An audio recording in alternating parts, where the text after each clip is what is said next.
Hi there, this is Lisa from Imposter Baker, and I'm doing a video today on something that was requested some time ago. One of my followers on Facebook asked how to make pie crust, pie crust color. So I'm gonna show you how I mix my clay for pie crust. This is a crust that I have on a pie, and it's been painted. But I'm going to show you how I mix this base color, and you'll see in here it's just kind of this off-white color. It's got kind of like a dough color, and that's what we're trying to achieve. So you're going to want to take some airfoam clay. Some people use different types of clay for this, salt dough, Model Magic, and different things like that. So I'm just going to show you a little bit of how this is done. I do not have exact measurements for this. It's really just a matter of just kind of watching how it looks. So proportionate wise, you're going to take a little bit of white. I'm going to add a little bit of, this is a lemon yellow or bright yellow. I call it a primary yellow even. You're going to mix that into your clay. And this is a new clay for me. This is not my typical white clay. So this is a little bit different for me. This is not the same clay I normally use for my white clay. I typically use Annie's Treasures, Glitz and Glue, or Primitive Pumpkin, and Debbie's Bright Ideas are my go-to clay. And this is a different white that I just happen to have. Okay, so I'm not seeing much color difference in here yet at all. So I do want to add a little bit more. You want to make this like a little bit of a vanilla look. Give it that off-white color. So typically I try to get that in there. And I gotta be honest, this is not the smooth clay I'm used to. This feels a little bit more like Bose clay to me, which is okay. It works, but it's just a little bit more of to me, a struggle to mix it, blend it. It's not as smooth. It's a little more, I don't know. It just has a different texture that I'm not used to. So it's going to work for what we're doing. Okay, so I've kind of achieved that little bit of an off-white color. Hopefully you can see that on camera. I know it probably might not resonate, but compared to the white without being tinted, kind of have this like creamy vanilla color. Okay, so that's kind of what you want. And then I like to add, you can use a tiny bit of dark brown. You can use like a dark mocha. This happens to be, what's it called? This is called Skin. If you can see, that's kind of a darker, I'd say a light tan color. But again, you can just use a smaller amount of a darker brown. Okay, so I do see how this is, well, that stretched, but how that just broke apart really like that. If your clay's doing that, it's not conditioned enough. You don't want it to break off like that. You want a nice stretch. So that means some of this clay is conditioned nicely and some of it is not. So you really want it to have a nice smooth, and you hear that cracking, popping. That's air bubbles. You know, you want to try to get all your air bubbles out. You know, you can give yourself a little extra hand by using your flat surface, especially if you have any weakness in your hands or anything. But see, yeah, that's still really snapping apart. So this clay is not warmed up enough.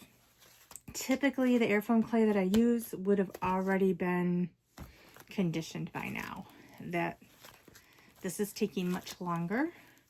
And the texture of this clay is a little bit different.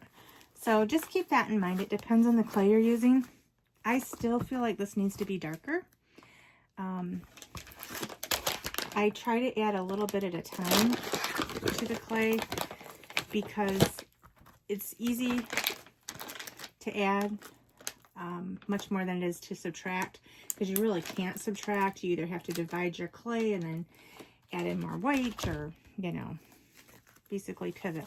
But see how nice and smooth that clay is compared to this white. Now it's getting all mixed in, so you might get a little bit better texture. Here we go. So now you see how I've got, you know, it's some striation in there. It's, you know, a little bit marbled.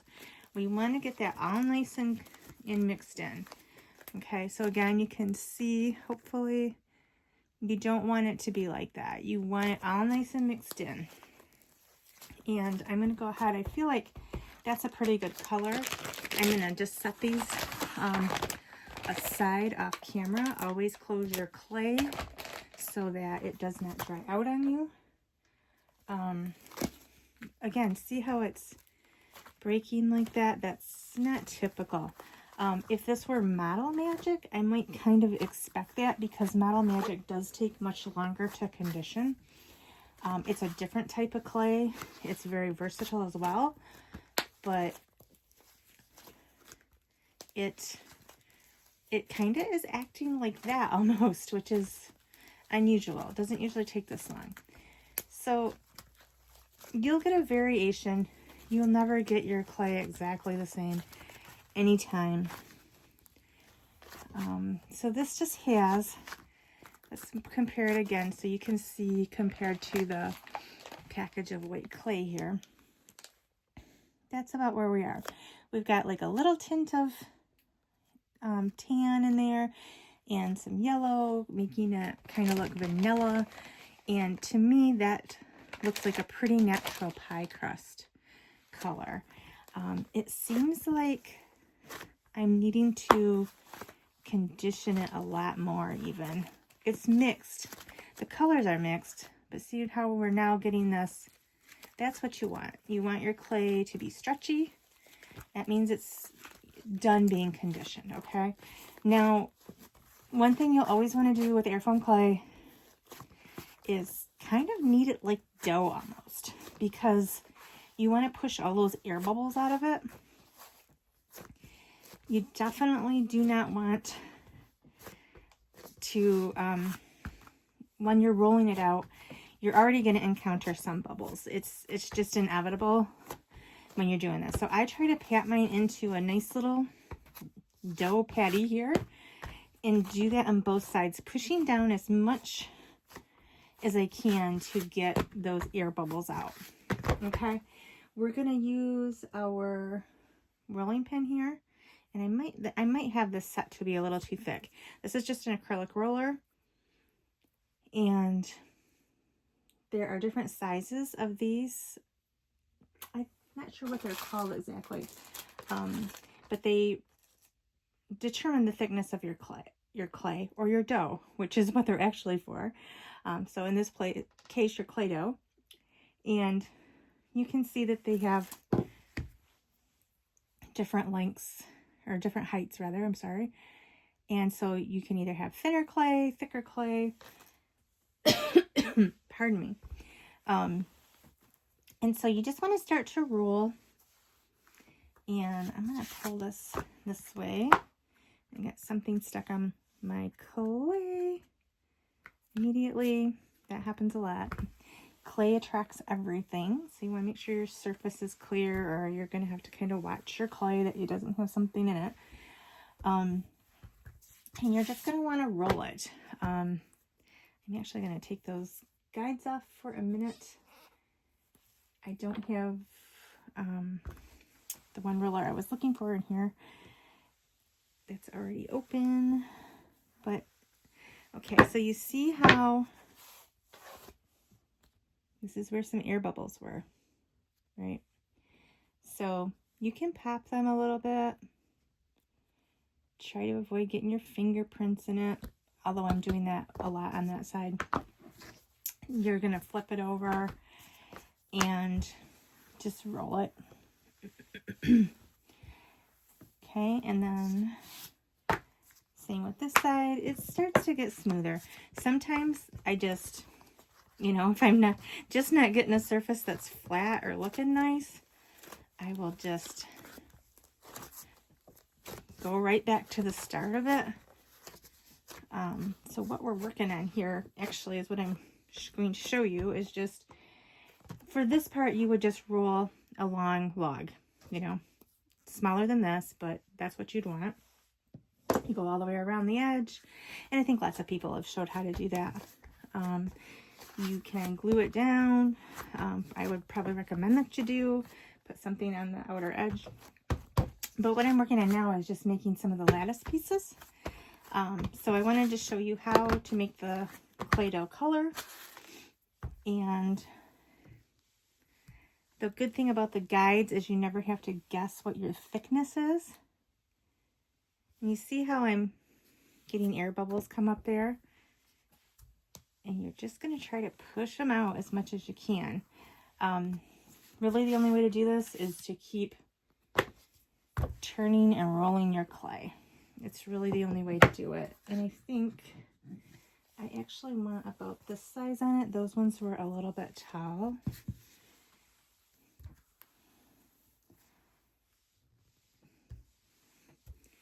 Okay. And then see how this side is now. It's getting a lot better. It's a lot smoother. I'm trying to keep my fingers out of it.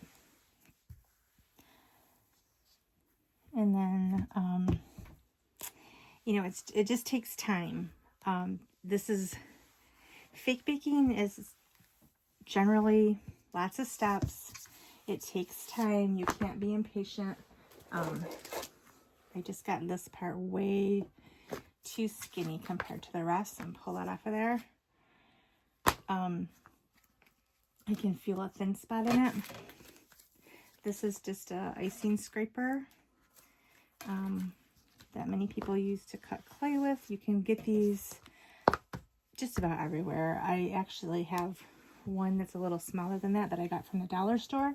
So that's a great place to start getting some of your items if you're just starting out and, you know, you want to try to work on a budget.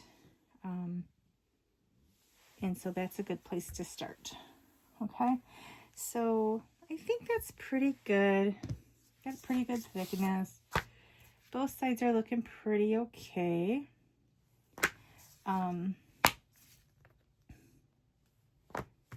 So what we're going to do is I'm going to first cut that off to make it straight. Okay, and meanwhile, we're not using this bit of clay, so I'm going to put that in a plastic bag. I just use a Ziploc or a clay bag that I have already emptied. So I just kind of set that aside. Close your clay. Always close your clay.